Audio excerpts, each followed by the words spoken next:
So thank you for coming to this online shopping webinar or workshop. Yeah, something that to me it feels like these last few years since the pandemic and during the pandemic, so much more of our interactions have been online, talking to people, seeing people, but also, of course, buying things. And nowadays it seems also in order to access information, like when a store is open and how to get things, you often have to do it online. So I think there's a certain level of comfort that people need in order to shop online. And so we wanted to review some things, kind of remind people about good safety practices with when you're online, and in particular when you're buying things using your financial, sharing your credit card, stuff like that. And then also kind of talk over some tips and strategies to find deals online and to work in different modes. I think Mary, you had brought up, working on your app on your phone versus working on a website, and how what's kind of involved. So that's sort of the broad strokes of what I'd like to cover. But I would also encourage you to ask questions as we go along, and if you have them, that's great. Because I think that could help drive the conversation too. So when you're online, I think there's a couple of key things that people will say. People are always worried about being hacked and getting viruses.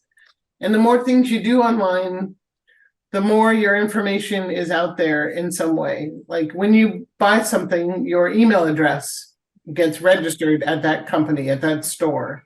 And if that store gets hacked, then your email address gets out to the hackers. Now they may get the password for that particular store, but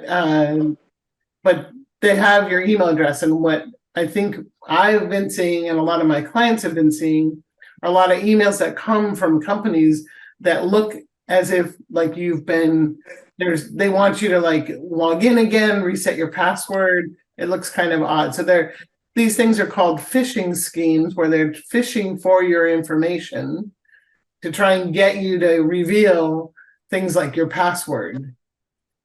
So it's sort of a byproduct of being online, the fact that your information is out there. Your email address is probably known to the world. Your passwords are not, but there may be particular sites where the passwords have been compromised. So one of the key things is when you're dealing with passwords, which is the bane of everybody's life, myself included, the strategy to employ to keep yourself as secure as possible is to make sure that every password you use is different at each location. So when I'm on CVS, I have one password that I use. When I'm on Amazon, I have another password that's used. When I'm on my bank, I have a different password. So if CVS were to get compromised, for example, the hackers couldn't take that same combination of information and try and get into my Amazon account. Right? So by keeping unique passwords with each company you do business with each company that has your information, you give yourself a little bit of protection. And if that one company is compromised, they won't try and use that same information on a different one. That said, it's really painful to have all these different passwords. And there's some strategies that you can use that we recommend, and also some things that are coming in the future that will hopefully make it a little bit easier for people to do. One strategy that I do, that I often recommend, is that you use kind of a phrase and then just alter it slightly for each website so that you know the core password, but maybe you add the letter A for Amazon ahead of it. So I can show you an example that I have that we've kind of done with this to explain. Hopefully you're seeing my screen now. It says password security. Okay. So just reviewing kind of some basics that make a good password. And a lot of times these websites will enforce that as you go there. So they recommend at least 8 characters. You can do a mixture of letters, numbers, and symbols. Complex, but easy to remember. And then this last point, use only for one account. That's the real key, right? Don't reuse your passwords. So I can slide for that too. But how do you deal with that and not go crazy remembering all these passwords? So here's a suggestion. Take a base phrase, add initials for the website before or after, creating a unique password. I'll give you an example. My unique phrase in this example is SOTR 69 exclamation point. So SOTR is, for me, it's the song Somewhere Over the Rainbow. So I'm remembering, so it's a word, it's a nonsense word, it's not a word, but it's something that I can remember, this phrase. And on Amazon, the way I might use it is I would put AMZ in front of it.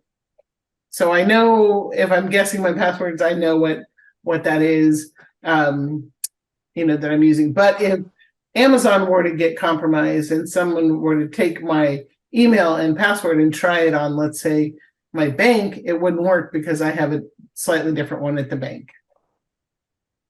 Does that make sense? Yeah, that's a good idea. Okay. So a phrase doesn't have to be so nothing that makes sense to somebody, but it makes sense to us. Right. So that SOTR is a little bit, it's not a word that people might guess. But it's something that means something, that I'll remember, perhaps. And then that's it's cute. Not the same on every website. That's the key, that it'd be a little bit different by putting, this prefix for Amazon. It makes it a little bit different on that website. So you would put your company and yeah. So my password on Amazon might be AMZ SOTR 69 exclamation point. My password on Apple might be APP SOTR 69. A lot of the risk, there's a risk if you make a password that's too easy to guess, but I think a bigger risk today is that a certain store, let's say CVS, might get targeted for a hack and get compromised. And if you use the exact same combination of username and password on CVS as you did on another place, that puts you at risk at that other place. That's a good point, right? So that's one layer of security, making unique passwords. You can also enable what's called two-factor authentication.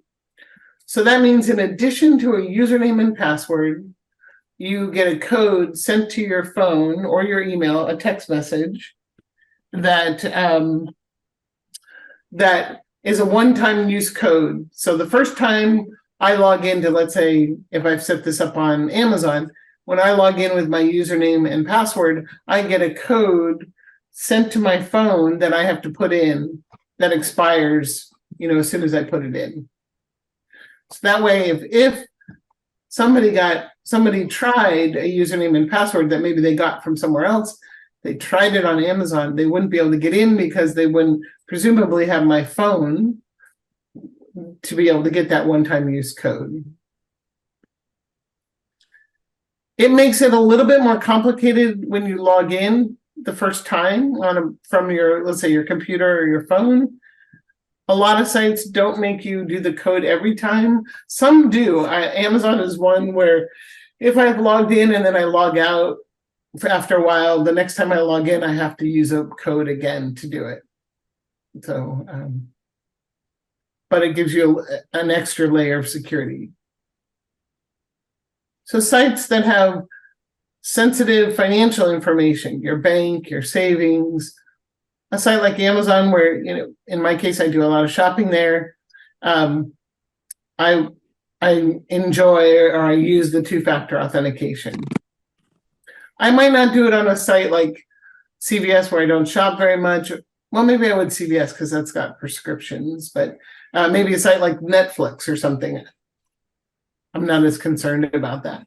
But definitely the ones, financial institutions. And the other one that's really important is your primary email. So in my case, I use Gmail, and I have this two-factor authentication set up. So if I were to go to the library and log in to my Gmail account, I would need to get a code. I would get a code sent to my phone. It actually makes me open up the Gmail app on my phone, and I have to hit, yes, it's me logging in before it'll let me in. Your email is a good one to protect as much as possible, because what can happen is, let's say you go to a site and you don't remember the password and you hit forgot password. What it's going to do is send an email to you with a link to reset your password. So if your primary email is compromised, hackers could go and send all these reset links and try and get into your accounts in some way. So I make it harder for people to log into my email. They've got to know my username and password, and they need to have my phone to authenticate with as well. Do you use two-factor authentication on any of your accounts? Any ones that like send you a code whenever you log in? I have it on a bank one. I just by accident. I don't know how I got it, but Yeah. yes, I go to online banking. They have to phone. They telephone me a code, right? And it's by a landline. So yeah, it sounds pretty. It sounded really safe, because my husband won't. He doesn't want to do anything online. We're very yeah. It is. It does make it a little safer that you can, that you get this code, so people wouldn't be able to get in. And so many banks today are telling us you have to be online now. Right. The only way to get information is often online. So this is kind of the steps that I see when I log into my Gmail. If I tried to log in, I would get this message that pops up. It would then open up this on the second image is what I see on my phone. And then I have to click yes. And it would then let me continue to log in.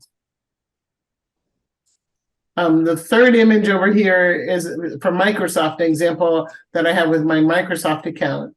When I log in to use Microsoft Word or Excel, it'll send a text message code that I have to put in before it lets me continue to use the program. And I typically only have to do that one time, like when I'm setting up the Microsoft on a new computer, or I don't have to do it every time. Yeah, it's a good idea. Two-step. Yeah. For passwords, remembering them is tricky. I gave you a strategy. We also recommend you use some sort of password organizer. And there are different levels of this. This is one we had so many people who needed it, we made our own. It's a little spiral notebook. It has different tabs for the letter of alphabet. And for each website, we encourage you to write the website. So you would write, let's say, Google, write your username, whatever it is, write the password. And I also recommend people put a date next to it so they know when it was valid or last valid. Then if you have to go and change it, you can always cross it out. There's space after to do that. You can buy these notebooks from me. You can buy similar ones at stationery stores, Staples, CVS probably has them too. I recommend, or you could even just get a spiral notebook and put it in there. But I recommend that you only do 1 or 2 letters per page so that you leave room for the inevitable corrections and adjustments.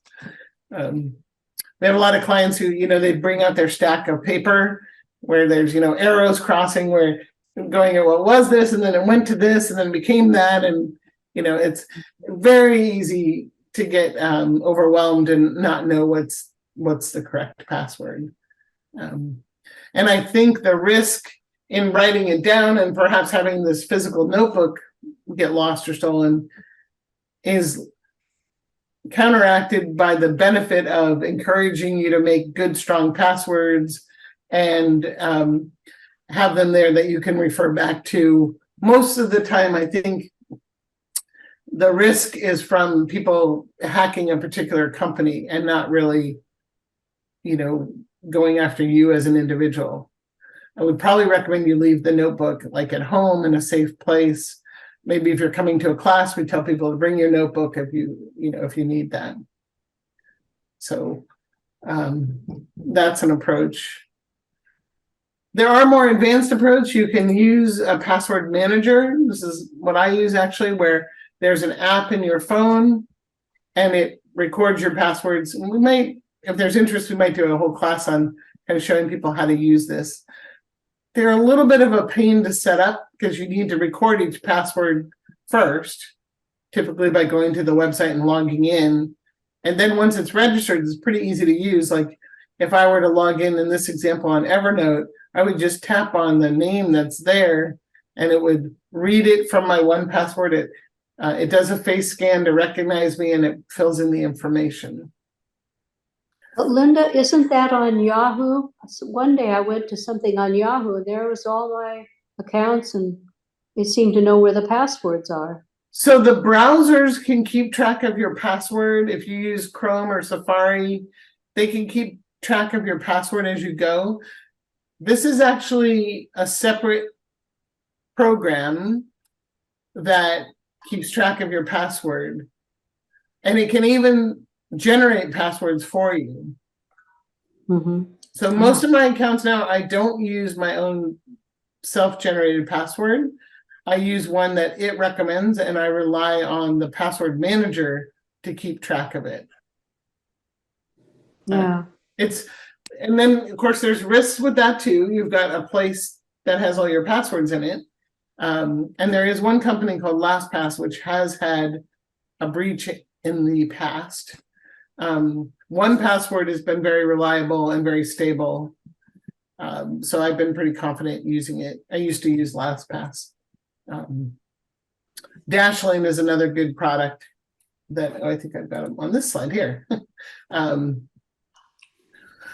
These are kind of like another advantage of that is, you can set up a password vault and you can share that with your family. So in my case, my mom, as she got older, I was able to log in with her password manager and access some of her accounts in order to set things up for her or handle some of her affairs.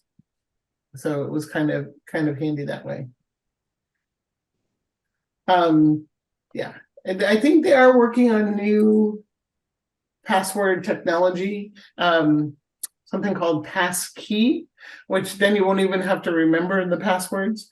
And I need to do a little more research on that. So we might do that as a topic in the future. But it's not quite as widely used at the moment, but I think that may be where the whole morass of passwords ends up going.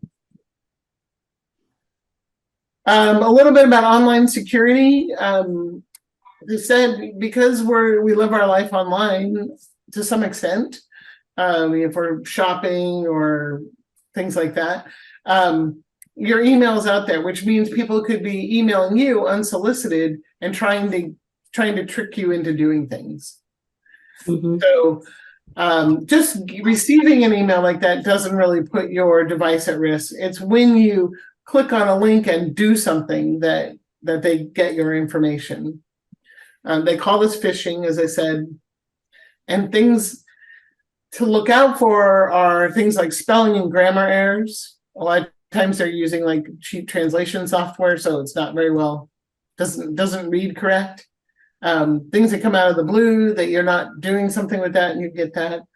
And then trying to get a sense of where the link is going before you actually click on it.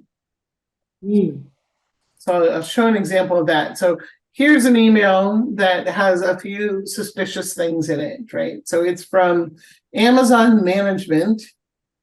And the address there is, I don't know if you can see this quite well. It's amazoncanada.ca, but there's no A and no leading A in that Amazon. So there's a typo there.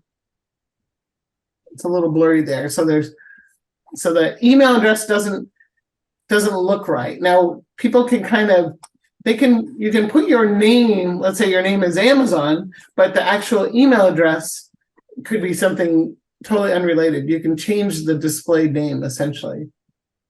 So that's one clue.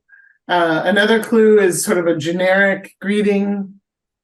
And then here, if it's got a link, if you're accessing it from a computer, you can just hover over the link and it will show you where it's going. So even though the words say Amazon.com, the link itself is actually going to this thing called redirect dot something like that. So nothing related. So you can create these emails that have like the logos from the company, like here the logo from Amazon, have all that thing that make it look real, and the words look real, but when you look a little deeper, it's really not going to Amazon in this example. Mm-hmm. Here's another example of a link that doesn't quite make sense. So supposedly this is from LinkedIn, and it's asking me to reset my password because of inactivity or something like that. Security notice, right? So if I were to hover over this link that says click here, I see it's going to something called juspandau.de. DE is Germany. So nothing that says linkedin.com or anything like that. So it's clearly not from them. If I were to get something like this, rather than click on a link in the email, I would open up a new browser window and go to linkedin.com and log in and see if there's an issue there. So I wouldn't necessarily trust a link in an email unless I was interacting with that company already. This example is again another, the link says it's UC Davis, but it's really going to something in New Zealand. That doesn't match.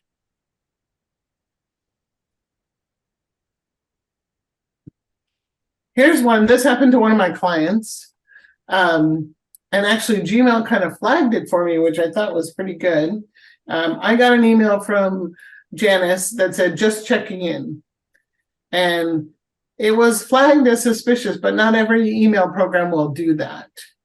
And then the message was a little bit odd. I mean, this is a client of mine. We're somewhat familiar, but it's a little, the phrasing was a little odd. So I was kind of suspicious to begin with. I looked a little further.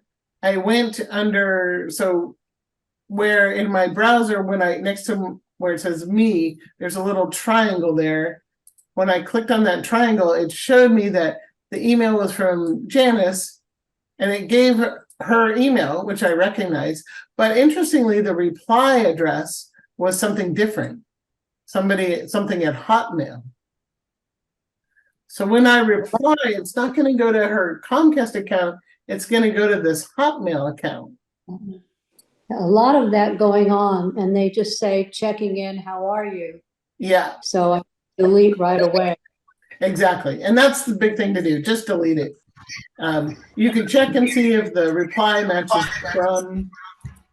And while I got a little bit cheeky with them, and I responded to it. I knew it was a hacker. Oh. But I said, oh, great. I hope everything is okay. Then they responded, oh, sorry to bother you. I need you to get an Apple gift card for my niece. Yeah, there you go. It's her birthday, can't do it. Go to Apple CVS. I said, oh, what do you need me to do? Right. So I kind of played along. And then they got even further. They wanted $1,000, $500 denomination, get it from the store, take a picture of the code, and send it back. So, I mean, that's pretty elaborate. And sad to say, one of her friends actually did do this. Oh, no. So I felt terrible. I called her right away as soon as I got the email. I said, hey, I think you've been hacked. I think. Oh, so it's the other person's machine is hacked, not mine, in other words. When you get that kind of message, that other person's So what machines. happened is Janice's Comcast account got hacked. And they went in and they got everybody that she had sent emails to. They got the Oh. addresses and they sent this initial email, how's your day going? And when people replied, it ended up going to a different, not back to her Comcast account, but to a Hotmail account that was fake. And there, Yeah. the rest of the interaction is coming from that. Even though it says her name, it really wasn't her saying these things, but it sounded realistic. And she happens to be older, in her late 70s, maybe 80s. I think one of her friends is also older, got the message. Very nice friend that she was willing to help her out, but unfortunately ended She up sent being money. scammed. Wow. Yeah. So check that the reply matches the from. Be suspicious if you get these things kind of out of the blue. Call them, you know, and then in this case, when her Comcast account was compromised, what we did is we went in and changed the password, set up two-factor authentication so that if anybody tried to hack again, they would need to know more than just her password. And yeah, and tried to let her friends know to ignore messages from her. No, it wasn't anything she did wrong. I mean, maybe her password was too easy to guess, or maybe actually in her case, I think it was a password that was used on another account that got hacked and they just tried it on her email. And it worked, and then they took off from there. You know, they just do it sort of brute force. So two-factor authentication would have helped her if she had that on her email. Making stronger passwords would have helped a little bit too, as well. And then on the receiving end, people who get this message, just delete it. Don't do it. If it sounds weird, it probably is. And now I'm kind of encouraged that some email providers, this happens to be Gmail, they do this flag in red, I think, when something like the email where it's from, this Comcast, doesn't match the reply. So they Oh, that's a good idea. Yeah. Yeah, they flag that, but you know, you can't, not every email program does that, and there are other ways that they could try and trick you.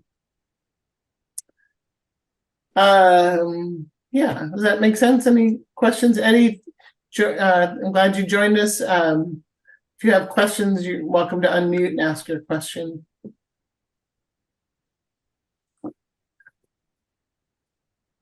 Okay, another big thing where people, so they get you to click on things in email.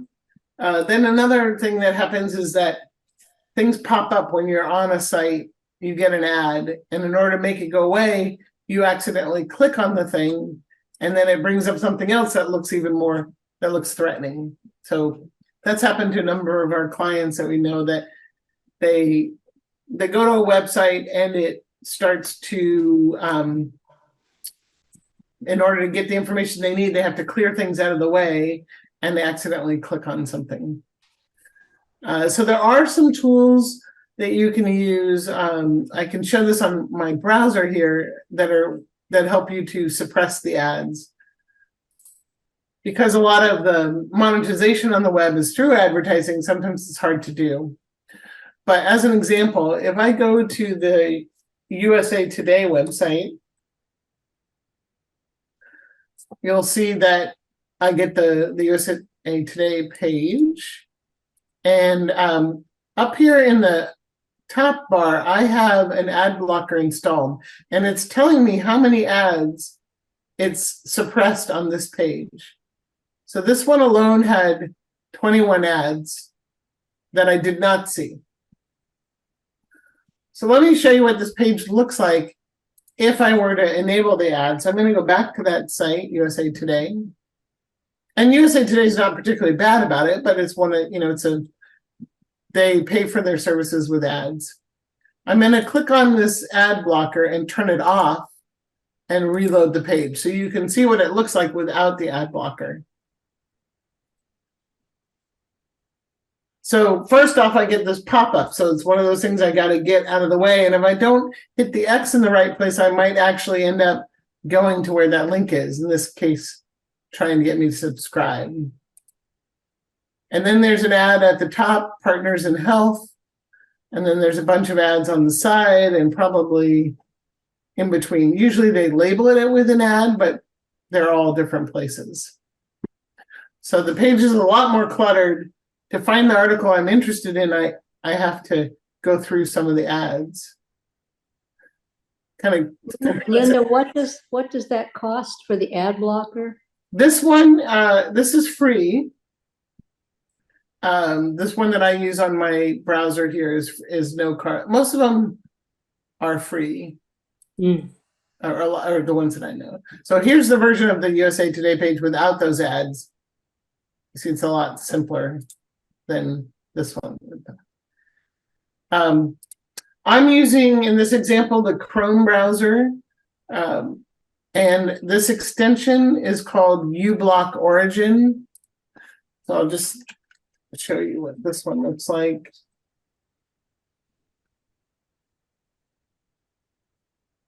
If you were looking at this for Chrome, there's one called uBlock, there's one called AdBlock. So I would use this one for Chrome because I know it and trust it. There may be others out there too. So I've added it as an extension to my Chrome browser, and then it's enabled there. There are some websites I go to that before it will let me go any further, it says, oh, I've detected that you have an ad blocker. In order for us to show you this content, you need to turn it off because that's how they make money. Otherwise, we won't show you the page. So occasionally I have to turn it off if I want to see content, but I can turn it off site by site and then maybe turn it back on that site if I'm done with it.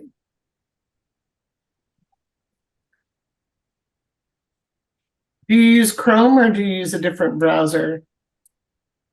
I try to use Chrome. Something keeps popping up, and I've got I forget, something else is somehow installed on the machine, and I don't use the one that keeps popping up. I just close it and go back to Chrome. I don't know how to get rid of it, so. How to make it your default? How to get away. Yeah, something, it just didn't look bad, but I don't want to use that. What do you call it? Instead of using Chrome, I just go to Chrome all the time and try to close the other. Mm-hmm. I don't know. I'm trying to think of the name of it. It's annoying. Are you on Windows or Mac? Windows. So it might be Edge or Firefox. I have all of that. I have Edge. I have this strange one, and I have Chrome. Yeah.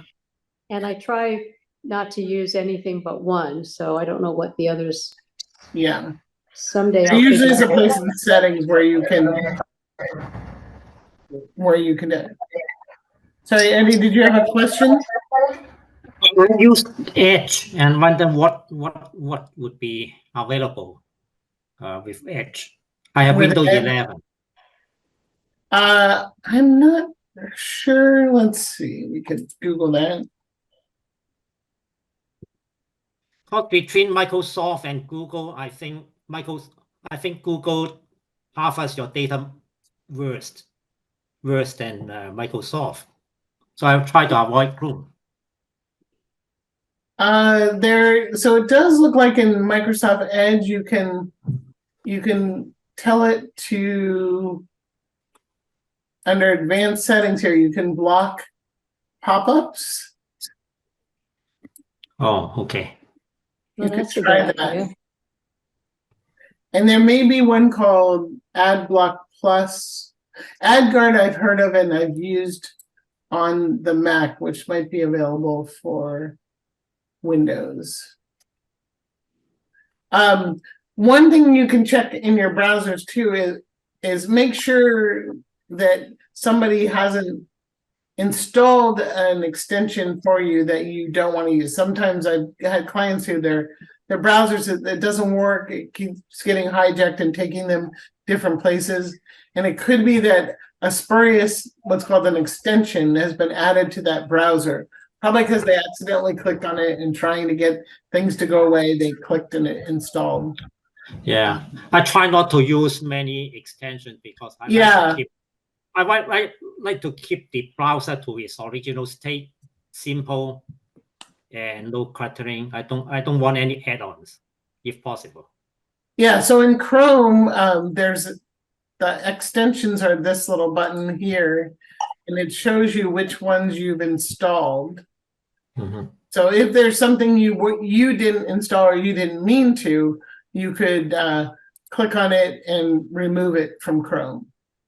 How do you Mhm. find that one? You go to look? Yeah, so there's a little icon that looks like kind of like a puzzle piece, Okay, or it might be under the 3-dot menu. You can go to extensions and then manage extensions, and that'll show you which things you've installed. Oh, KD Spy, that one. because Clamo keeps coming up. And I didn't, I accidentally have it, and now I've tried to delete it, so I'll try that puzzle. Try that. If you go into your extensions manager, like you can delete any extensions you have, or it also allows you to turn them off. So I have one here, this Capital One Shopping, that I've installed, but I've turned off. I can turn it back on again if you want. I can show you what that one does. I've got a few in here. I probably got to clean up. And delete would be just remove, that will delete it, Correct. huh? Yeah. This one, I don't need this tunnel bear anymore. Oh, that's interesting. Yeah, look and see if one maybe got installed that you didn't intend to. You know, could be accidental, and then you can just remove it. Also, if you're not using it, removing it's probably a good idea because it would make less that the software has to load. Yeah, it just keeps slowing it down. That's correct. Yeah. So yeah, so that's something to check. You know, blocking ads, check your extensions, make sure they're ones that you want if you want them, or delete them if you don't. Do that as well. So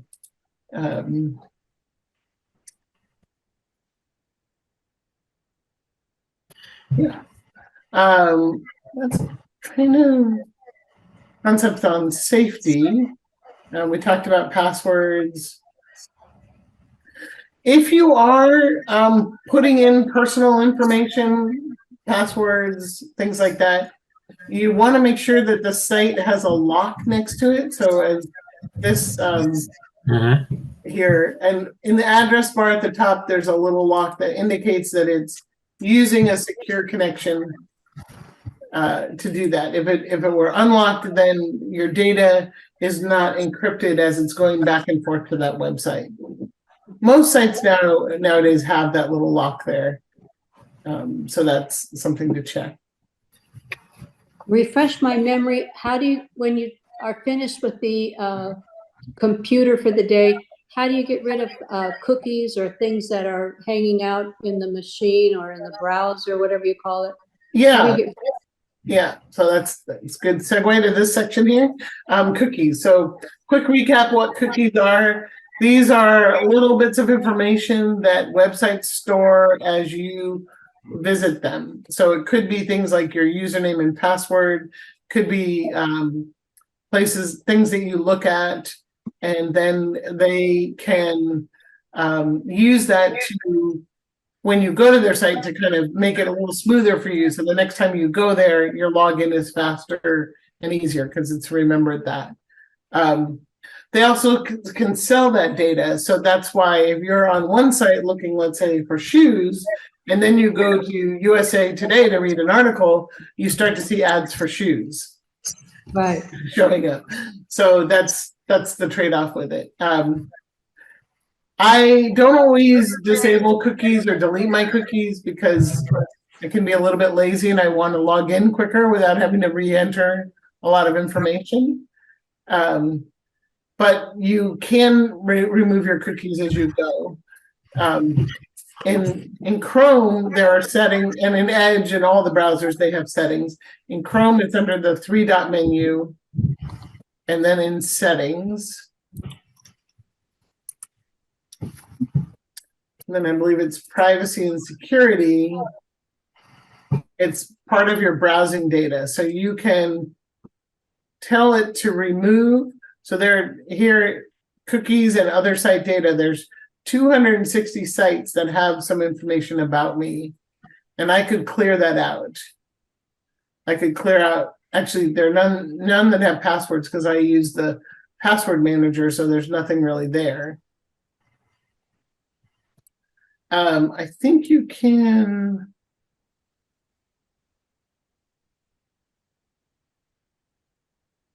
Yeah, I think so. I think I could come here and say clear data to do that, and it would clear the cookies. Can get more specific if you go into like third-party cookies. And then I think there's a place where you can see your site data, see what they have. Oh, wow, yeah. And delete site by site. You can even search for it. So if I want to just get rid of the Yelp ones, and they didn't really have anything. YouTube, let's try that. I could just delete that. So like on YouTube, it might be like videos that I've watched, so that the next time when I go into YouTube, it might pre-search and show me similar videos. Well, thank you. That's excellent.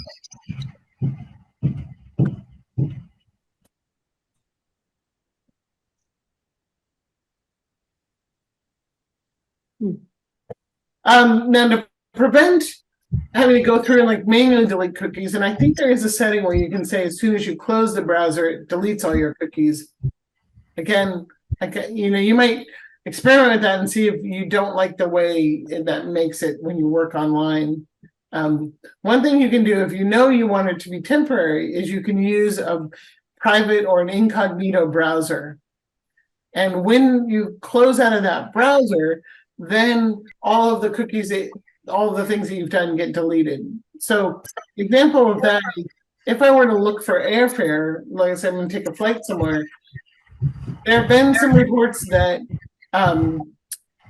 the prices go up based on demand. And if you're doing searching, sometimes you can search and then do that same search and the prices are higher. So one recommendation they say is do your searching in private browsing. On Chrome, the way you do a private browser is from the 3-dot menu. It's called New Incognito Window. And it comes up like this. It's got kind of a dark background.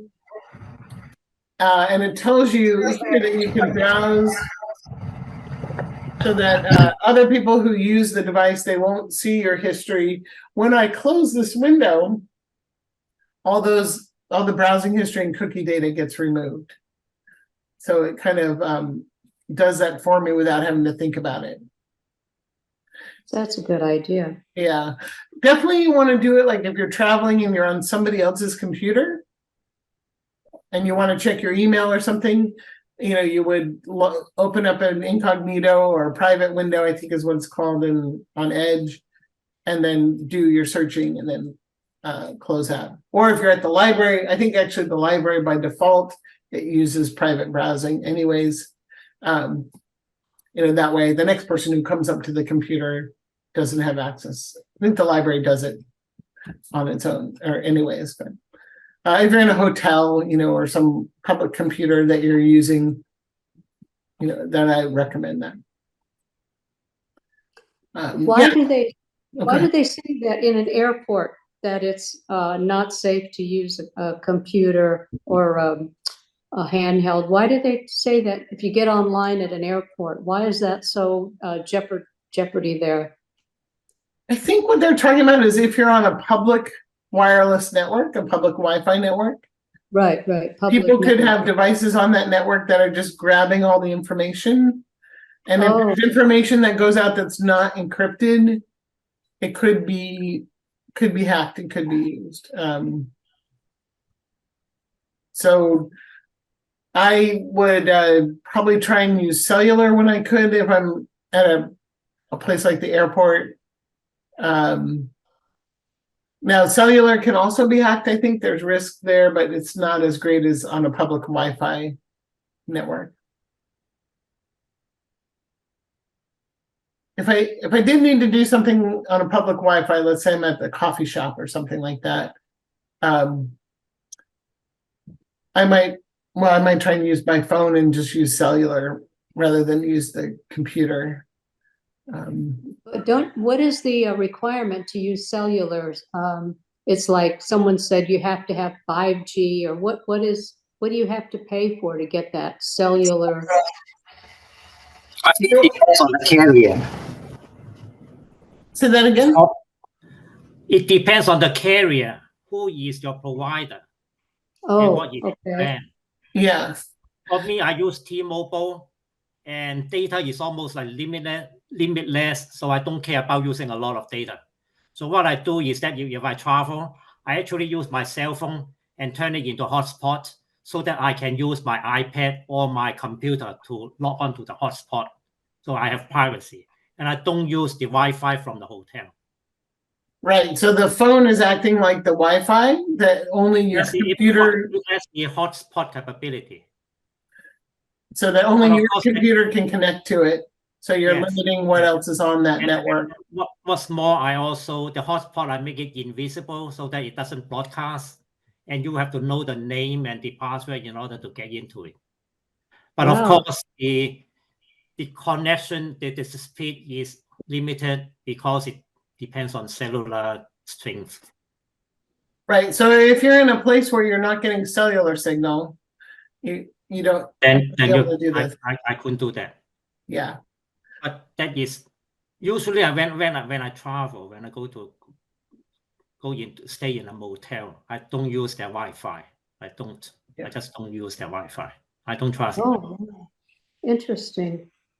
And I'll use it sometimes in a hotel, particularly domestically. But I'll be careful what I do on it. Like maybe I'm just looking up information online. And if I'm going to do anything more sensitive, I might do it on my phone with just the cellular access. Or, as Eddie said, use my phone as a hotspot and have my computer connect to the internet through my phone and then protect it that way. How do you make your phone a hotspot? I've seen it go by, but I always If you go into the connectivity, my phone connectivity. is an Android. If you go to connectivity, there might be an option which says like a hotspot or something similar. Yeah. Okay. Actually, it's under settings. And I'm sure on the Android it's under settings as well. There's a hotspot settings where you can give your phone network a name, and you can also require a password so that not anyone can connect to it. And I guess So it's been marketed. on my personal hotspot, it says allow others to join. I should have that turned off then. Are you on an iPhone or on an iPhone? Yeah, so you could either leave it turned off if you're not using it at the moment. If you did want to use it, you could turn it on and then set a password. Oh, okay. So that they would have to know, they would see your phone, but they would need to know the password. Yeah. Well, once a device connect to your hotspot, it remembers it, so then the next time it doesn't have to go through the looking for your hotspot and then providing the password. And as I said, I make my hotspot invisible. It doesn't broadcast, so you have to know the name. But if somebody had used it before, it remembers and knows how to get to it. Yeah, I don't think that invisibility is an option on the iPhone, but that's nice that it is on the Android. But on Android for Android it is. Yes, yeah, for Android you could. Yeah.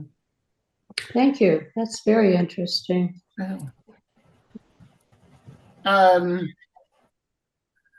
So when you then finally start to shop,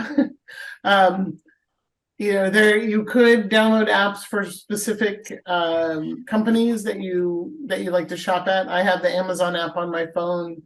Again, I would probably use my phone if I'm traveling rather than my computer so that I'm not on the Wi-Fi. But sometimes I prefer the interface of the computer. It's bigger, I can see more, can look for things. There are extensions you can get that can help you in the shopping process where it will identify deals for you as you go, if you go to do some shopping of some sort. One that I've used is the Capital One Shopping one. Capital One Shopping. Honey is another one that's kind of popular. Rakuten, you might have seen that around. They advertise a lot. I think I have that here. And basically when I'm on a site, if I'm on, let's see, I think it will show me on Amazon. Go to a site. I don't know, let's see, I'm gonna buy a doorbell. Does Rakuten cost money? Rakuten does not cost money, and it will show you. Not this one. Let me go to it. Let's see. Macy's. Macy's, I know. It's the only one I know. I got the Capital One shopping pop up all the time. Yeah. So I've been using Rakuten. You probably saw it popped up there. So here's Rakuten. It's telling me the deals that it knows about at Macy's. Mm-hmm. Now, not all of them may apply to the kind of shopping I've done. I have seen with, I think with Rakuten and maybe Capital One Shopping, if I'm logged into Amazon, I wasn't logged in a minute ago, it would show me if it found a deal, a cheaper deal somewhere else.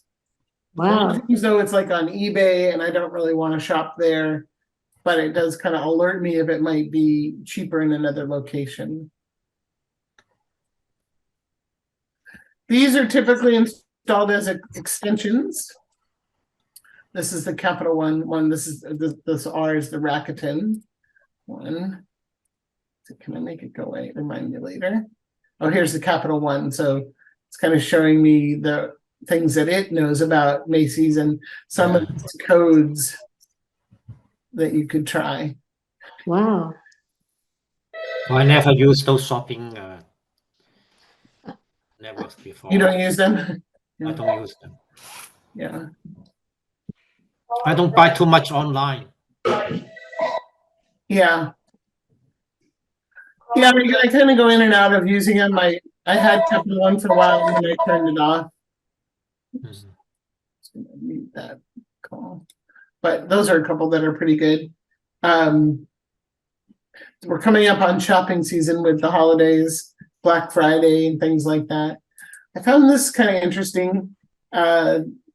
This is a site called Wallet Hub, which aggregates some deals and things like that. And they did an analysis of discounts by retailer for Black Friday, which ones tend to have better deals. Now that can vary by the item that you're interested in, but thought it was a little bit interesting there to see. I rarely shop at JCPenney's anymore since we don't have one here in Marin, but I think, but their online store can be. Yeah. Do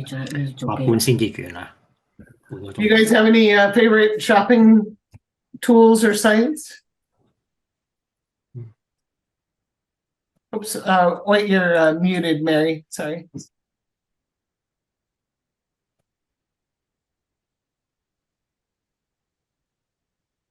Well, I use Target and Amazon.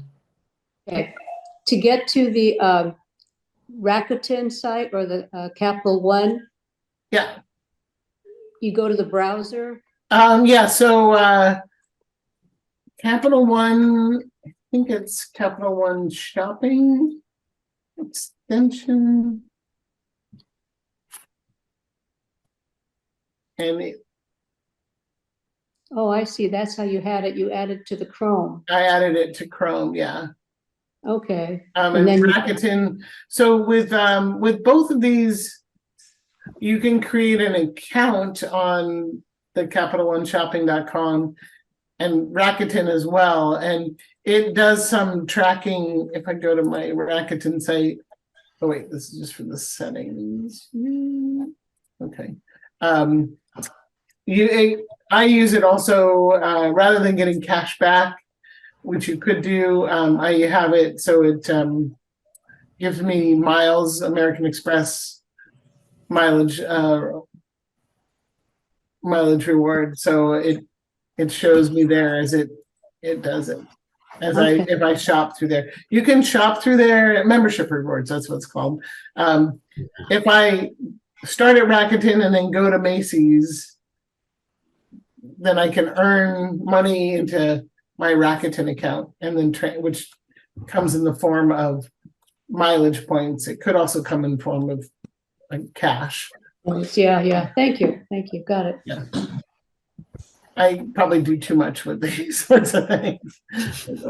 But I like Rakuten or the Capital One for just alerting me to when there are deals. And, you know, a lot of sites have like promo codes, and then trying to find which this one will actually go through and try and apply those promo codes for you.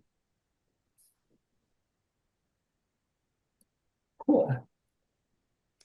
Wow. Any questions? Well, that was really good. Thank you. Gosh.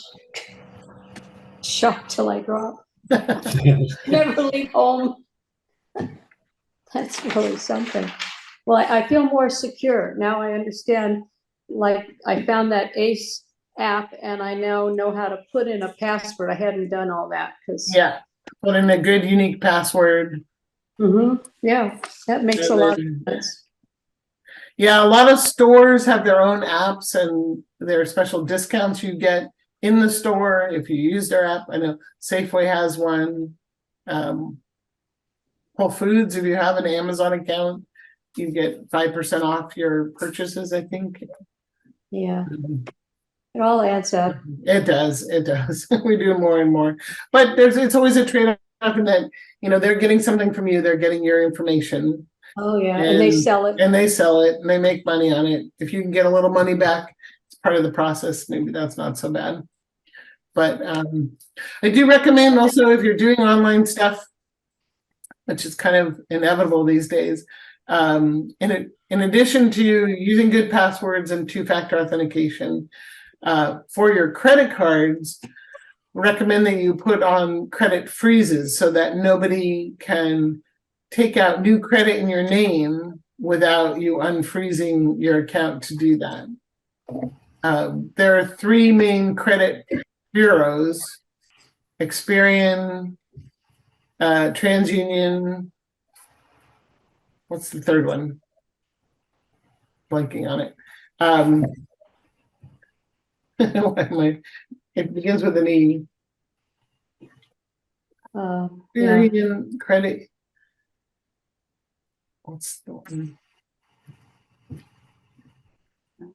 One of the accounts that I clicked on, I automatically added my credit card, which I didn't want to do. Equifax, that's it.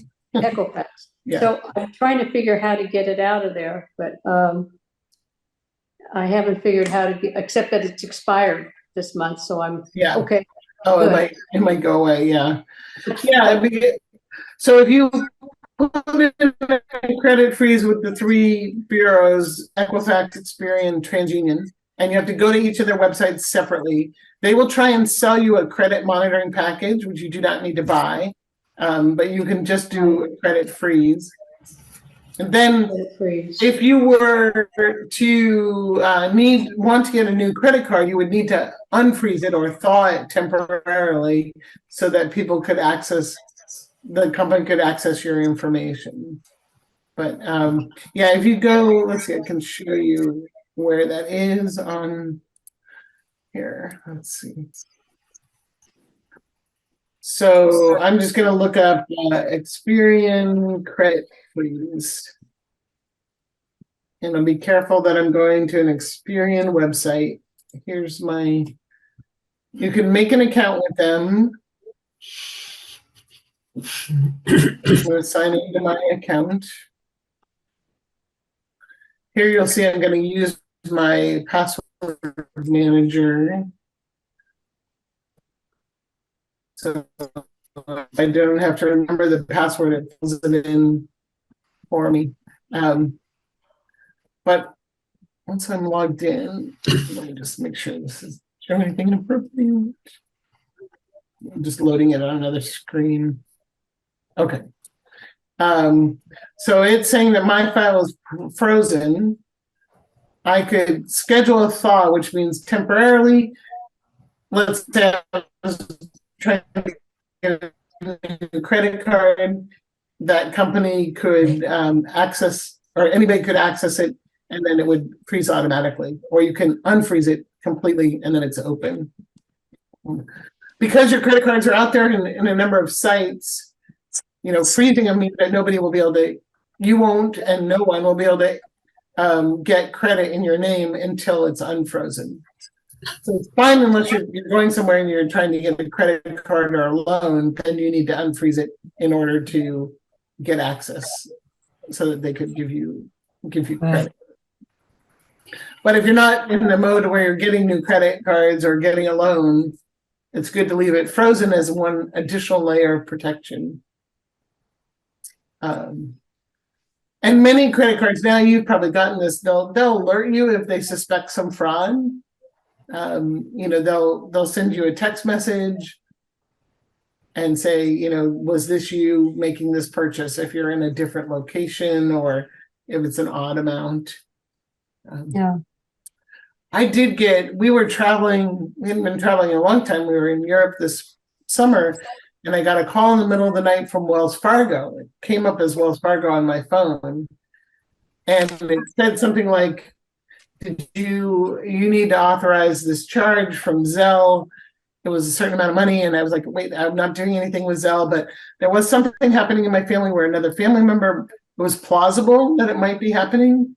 And I was really confused because the phone number came up from my contacts that identified it as Wells Fargo. Excuse me. Well, I started like asking more questions, and I said, wait a minute, I got to check with the family member. And while I was doing that, they finally hung up. And so I realized it was a scam. Wow. I think it is possible to falsify the phone number that you see. It is possible. Wow. And that's the new It's scam that's not going only around, where the name, they'll fake the name, they'll fake the number that it's coming from and make it look that it's real. So my advice when something like that's happening is hang up the phone and look up the number for your bank on, you know, on your credit card and call them yourself and initiate the interaction yourself. Right. That's a good point. Yeah. Yeah. But you know, they've gotten me before. They catch me at a weak moment, middle of the night, slightly. Yeah. I kind of went along with it. But they're just getting more and more sophisticated out there, and it's just makes, by doing things like having a credit freeze, protecting so that no new credit comes in your name, two-factor authentication, hanging up and initiating a call yourself, or going to a website. Don't click on a link, but go to the website yourself, log in, check things. We have to be a little bit more diligent. It's the price we pay for the benefit we get online. Shopping from home. Yes, being able to, you know, order something and have it arrive the next day, the benefit of that versus the hackers are there trying to get your information all along the way. But Yeah, thank you. yeah, but hopefully you can use some of these techniques and protect yourself as best possible. Yes, yes. Oh yeah, that's a good, Amanda has a good point, which is, you know, in addition to like grammar and spelling errors, they'll make it seem like the world's on fire and you got to respond right away. Right away. Pressure you, you know, just stay calm. Say, I'll call you back. You know, thank you, goodbye, I'll call you back, that kind of thing. That's the one that always, yeah. Yeah, and I really feel badly because they prey on people who are more vulnerable. And my own mom, she got scammed. She had some problem with her printer and it popped up and said, you know, there's a problem, call, we'll get support or it's going to stop working. And she didn't want to bother me, so she didn't call. She got all the way to the point where they were asking for $200, $199 in support. And then she hung up and I said, just call me right away. Don't worry. But, you know, it's, that's what they do. That's what they do. That's what they do. But there are things you can do to protect yourself as best as possible. And it's risk reward, you know, trade-off that we get, the benefit that we get by being able to do all these things in the comfort of our own home makes us, there is some risk to it too, to be aware of. That's right. Yeah. Thank you. Awesome. Any questions or comments or suggestions or other things you found? Well, thank you for the good Oh, ideas. okay. One comment about when you shop, you use the incognito mode. There's another way to do that by using different browser. So you check one browser, use one browser to check the price of something on an airfare, and then use another browser to check again. So it doesn't, so the airline doesn't know that it is the same person trying to really want to buy the ticket and then inflate the price. 2 different browsers. Yeah, different browser, use a different browser. Could work, yeah. The browser would track your cookie, but that's different. Yeah, that might work. Yeah. Oh, there's something. All right. Well, thank you guys. Thanks for signing in and sticking with me on this. Ask Eddie if he had trouble getting on the Zoom. I have some trouble, but actually I was late. I have been Oh. driving my granddaughter to chorus and came back at 6:30. Oh, But okay. So now I'm using a Windows 11 laptop Mhm. just to go through the joint meeting, and then it is so many different steps, and sometimes you just don't know if it is working or not. Oh, okay. So I don't use a Zoom app. I just go through Edge, Microsoft Edge, Oh, okay. on my Windows 11 PC, and then using the link that is provided from the email. And it took about at least 5 minutes to get through. Oh, interesting. Okay.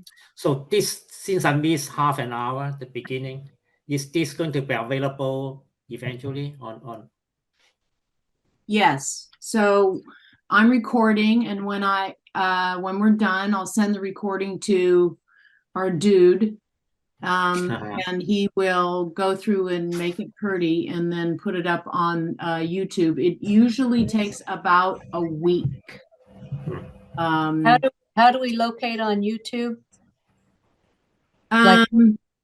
There is the easiest way to get to our YouTube channel is to go onto our website and then scroll to the bottom, and there's a little icon for YouTube down there, and if you click on that, it automatically takes you to the MCFL.